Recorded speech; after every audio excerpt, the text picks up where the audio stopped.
Apwera sa bagyo asin insektong nakakadistroso sa mga pananom na paroy. Saro sa matinding agyatman sa mga parauma siring ni Tatay Jesus Balastakan Santo Domingo Albay.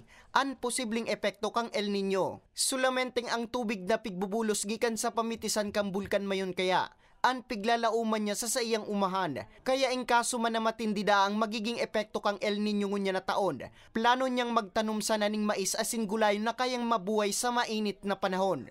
Igwa man ki may naapektuhan, igwa man ki daiman. So iba na dahil man natarukan, pig late, tapos pig kung anong kuyaninda, pananom. Iyon. Si Lola Maria, apwera sa paroy, pigpuunan niya naman ang pagtanom ng kamote asin sibuyas. Ini kaya da ang klase ng pananom na pwede sa tag-init. Kung baga sa may irrigation, may patubig talaga ini bakong araw ka so nag-alat baga ngaya sa sa irrigation, nag-alat sa patubig. Digdi daiman na ubas. Sigon sa National Irrigation Administration o NIA Bicol, ngani matawan kasimbagan ang mga siring na agyat. Urog na sa pagpuon kang El Nino phenomenon. Padagos ang sa indang ginigibong mga lakdang, ngani matabangan ang mga maaapektaran na parauma.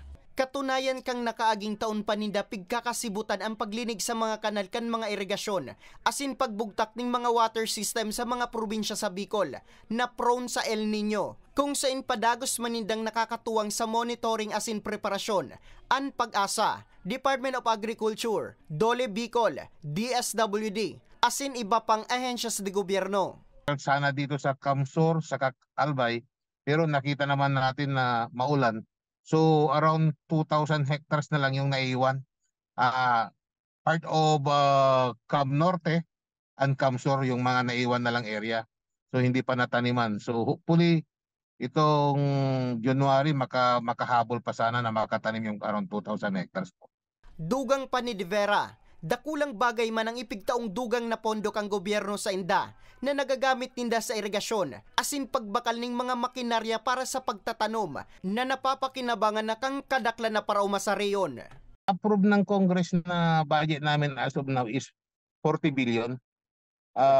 Because 40 billion na po yung nasa GAA na approve namin.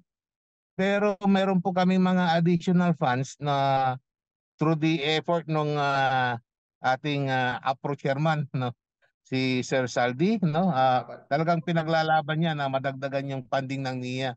Kaya nga po nakabili tayo ng mga bagong equipment na yan, no. Sa buong Pilipinas 141 backhoe po ang nabili natin at mayroon parang parating na second tranche of second batch.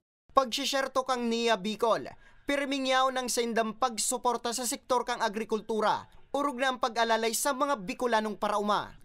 Para sa mga baretang Tatak Bicol, Nomer Corporal.